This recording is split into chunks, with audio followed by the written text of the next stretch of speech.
about the market's reputation. So I just want to say that up front. I also want to say that I'm going to leave as a comment a gift article from the New York Times that lays out a lot of this stuff in a very basic form. It's a really good sort of primer if you want to start to follow the situation. But I have been documenting, many of you know me from the weekly list. And so I document broken norms each week, and Trump's being, shattering through every conflict of interest, which now the Supreme Court has in many ways further enabled him to do. But he has figured out a way through the cryptocurrency market, of which he was a skeptic during the first term, if you'll recall, to enrich himself and make this into a huge grift. We're going to talk about 4 examples in this session, but there are many more.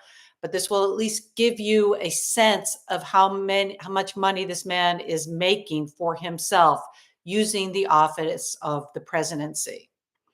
So just to start off and lay the groundwork, as I mentioned, Trump initially has been against the cryptocurrency market. He said it's making money on thin air. And this is a guy who is from real estate where you can see and feel things. So it's not like he came into this like, oh, this is such a great idea on his own.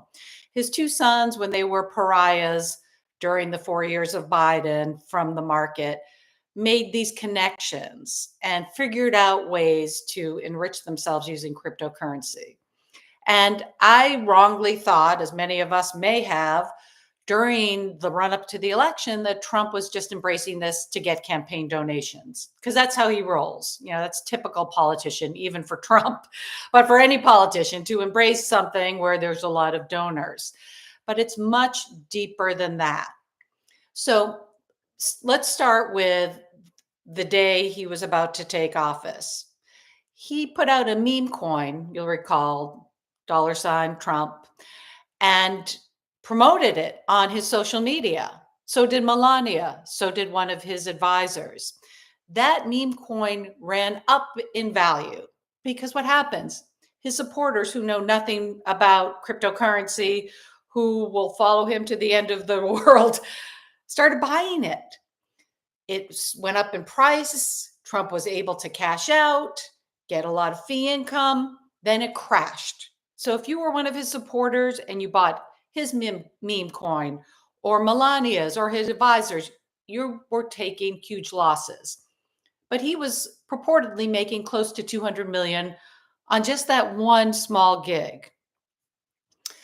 He also is part of an entity that was established in September of 2024 called World Liberty Financial. This is something his 2 sons were involved in starting. There are 2 other guys you can read about in the New York Times that are not stellar citizens, to say the least. And then a gentleman by the name of Zach Witkoff. Oh, Witkoff, where have I heard that name? He is the son of Steve Witkoff, who is the Middle East envoy. So he is in all these countries where Trump is also looking to enrich himself. So make a mental note of that. What did World Liberty Financial give investors an opportunity to do? To enrich Trump. If they were a foreign investor and they could not therefore donate to Trump's inauguration, there was a workaround. They could buy this meme coin, World Liberty Financial, and it was a way to give millions to Trump. Peter Thiel did this with his meme coin operation. And you know how we always say whenever Trump is accusing somebody of something, it's because he's doing it himself. For example, this executive order that is going after the way Democrats raise money. Why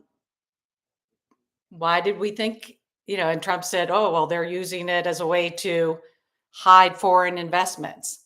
What was Trump doing? He's getting foreign investments through World Liberty Financial. Millions of dollars. It's a way for anyone offshore to donate to him, possibly. We don't know how much. You can try to track. And then in this New York Times article, they talk about trying to track the footprint of the monies coming in. We do know they are coming in large part from overseas. And let me give you another example of how this is being used. So this last week, there was a cryptocurrency conference that was attended by Zach Witkoff as a co-founder of World Liberty Financial. Eric Trump was a panelist on a panel on which he announced that their currency, World Liberty Financial's currency, would be used in an acquisition by a state-run Emirates company doing a deal with Binance. Binance, huh? So this is a $2 billion deal. World Liberty Financial will make hundreds of millions in fee income for doing this deal in their currency. And Emirates, huh? Where does that go? And then I think about, oh, Zach Witkoff, Steve Witkoff, U.S. envoy to the Middle East. Who's going to do favors? Who else is going to do a trip to that part of the world in 2 weeks? Donald Trump. So hundreds of millions in fee income. And then we get to Binance. Oh, Binance, right. That's the guy who pleaded guilty in 2023 to and served jail time to essentially violating anti-money laundering rules in the United States. The Wall Street Journal reported, and it's in my weekly list, that this same founder has asked Trump for a pardon. And what's the price?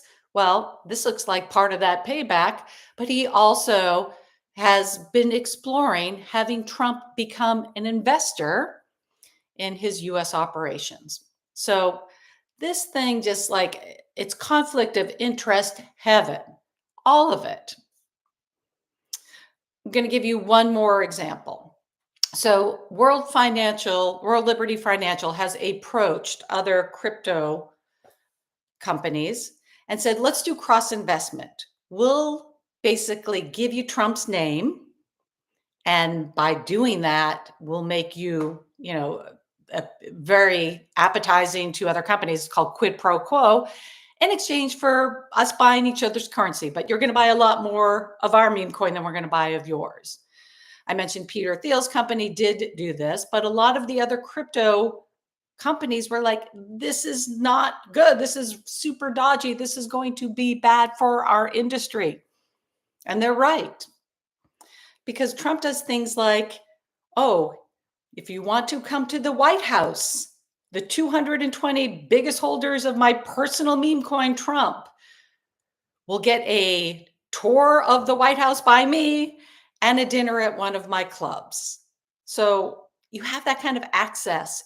You have that using our White House, not his White House, our White House, the office of the presidency, all for this enrichment of himself. When Trump did that, when he said, come to the White House, the top 220 are going to get to come to the White House, what happened to the price of his meme coin? It skyrocketed. So putting this all together, Trump is pocketing billions of dollars for himself by being in this position of power and being this friend to the cryptocurrency market, which he is just using as one huge grift. So it's harder for us to actually get super granular the way we could in the way that we track in the weekly list his other grifts of things that he does that are, easier to put your fingers on.